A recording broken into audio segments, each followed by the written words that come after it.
Alhamdulillah alladzi khalaqal insana min tin thumma radadnahu asfala safilina illal muttaqin ashhadu an la ilaha illallah wahdahu la syarika lahul haqqul mubin wa ashhadu anna sayyidana Muhammadan abduhu wa rasuluhu sadiqul wa'dil amin. Allahumma salli wa sallim ala sayyidina Muhammadin wa ala alihi wa sahbihi ajma'in.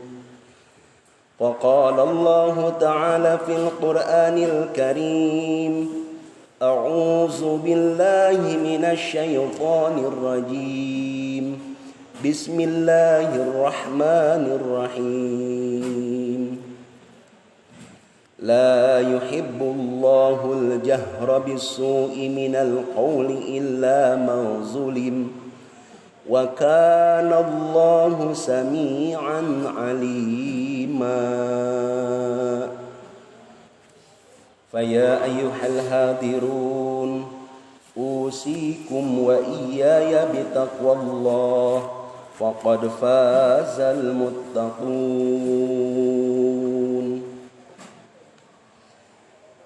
Hadirin sidang Jum'ah tamu Allah anu dimuliakeun sadana ku Allah Subhanahu wa taala.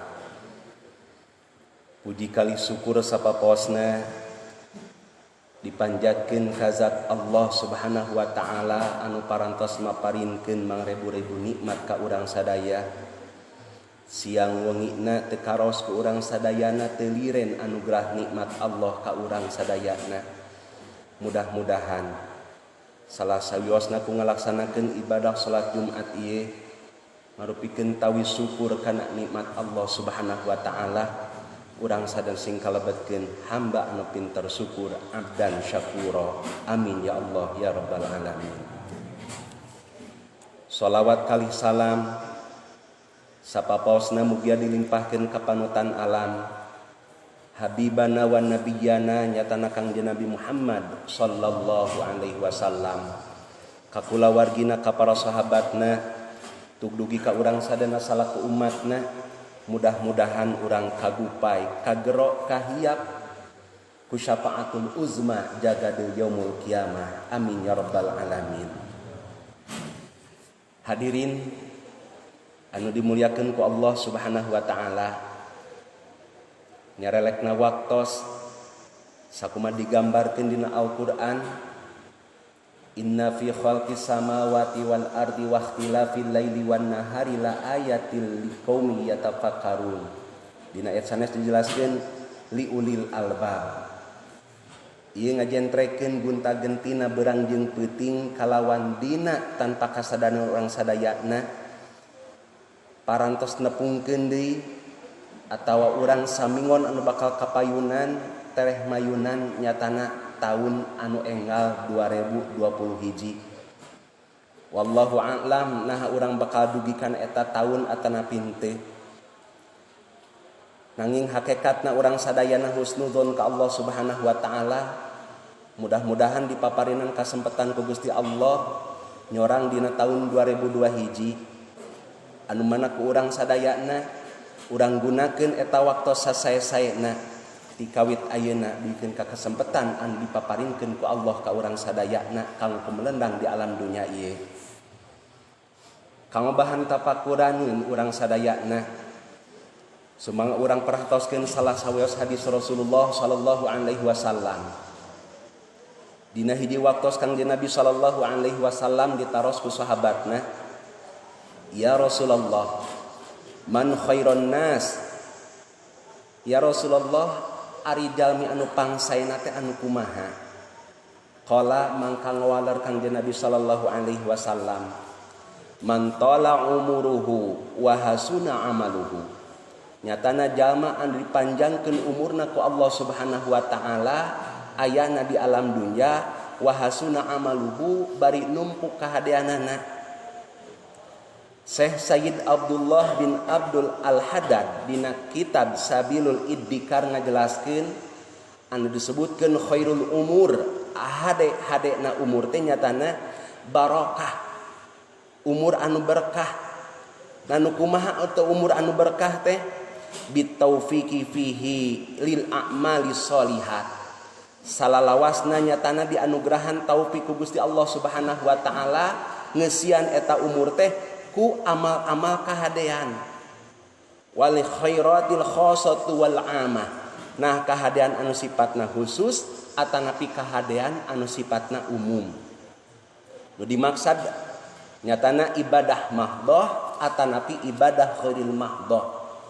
Taetan kalebetkeun kana umur anu barokah mungguh Allah Subhanahu wa taala.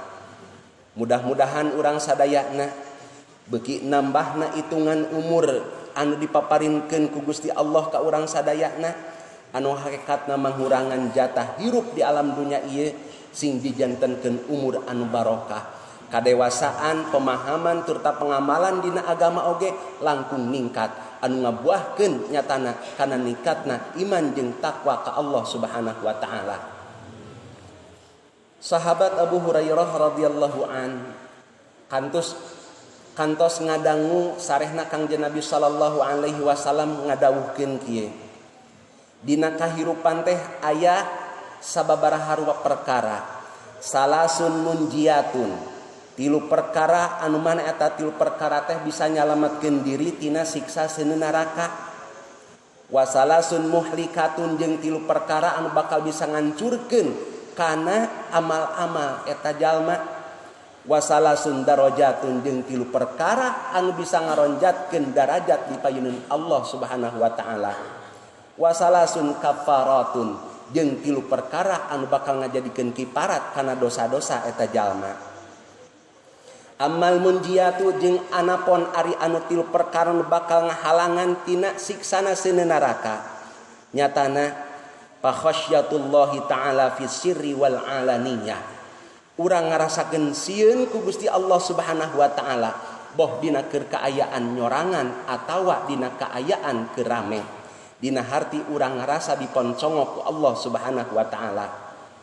Anu kaduana wal qasdu fil faqri wal ghina.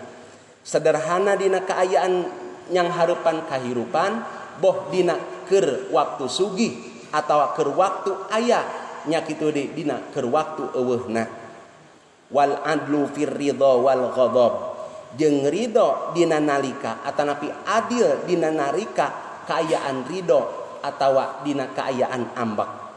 Maksudna di antaran maksudna disebatkeun adil dina kaayaan senang jeung ambek teh nyatana ridho lillahi ta'ala bahwa sanes kanten anu dipilampahna estu dadasarna lillahi ta'ala. Manehna mikanyaah micinta jeung sasama di dadasaran karena Allah ta'ala nya kitu deui ambekna tayalian di dadasaran ku lillahi ta'ala oge.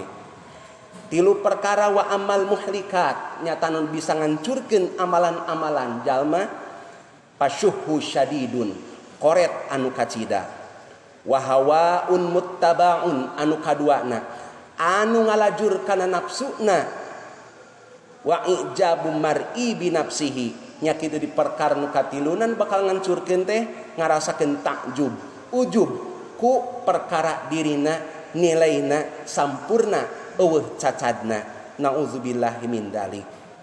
Wa amad darajatu jeung tilu perkara bakal ningkatkeun darajat di payeuneun Allah Subhanahu wa taala. Nyatana fa ifsya'us salam, pek sebarkeun salam kedamaian ka sakuliah alam dunya. Anu kaduana wa it'amut ta'am, mere dahar kanu ngabutuhkeun atawa kanu lapar. Jeung anu katiluna wassalatu bil laili wan nasun niyam, salat dina waktu jalma-jalma keur tibra sare. Eta tilu amal bisa ngaronjatkeun darajat di payeuneun Allah Subhanahu wa taala. Wa amal kafaratu jeung ari tilu perkara nu ngajadikeun kiparat panglebur kana dosa-dosa eta jalma nu kahijina fa isbaghul wudu fis sabarat nyatana nyampurnakeun wudu dina waktu keur tiris anu kacida. Wa naqlul aqdami ilal jamaah jeung maksakeun lengkah pikeun ngahadiran kana salat jamaah. Wantidharu sholati ba'da shalah jeung anu katiluna ngalaksanakeun salat ku ngalaksanakeun salat samemehna atawa nungguan salat fardu ku ngalaksanakeun salat sunat samemehna. Eta 12 perkara anu ku urang sadayana salapana mudah-mudahan tiasa kaamalkeun ku urang sadayana. 3 perkara mudah-mudahan ku urang sing tiasa ditebihan. Mugia sadayana sing aya dina kaberkahan yuswa anu paparingkeun ku Allah ka urang sadayana sing tamih-tamih berkah dina hartos urang tiasa ngamangfaatkeun pikeun ngajalankeun kahadean boh kahadean anu sifatna mahdhah atanapi ghairul mahdhah. Barakallahu li wa lakum fil Qur'anil Karim wa nafa'ani wa iyyakum bima fihi minal ayati wa dzikril hakim innahu huwas samiul alim.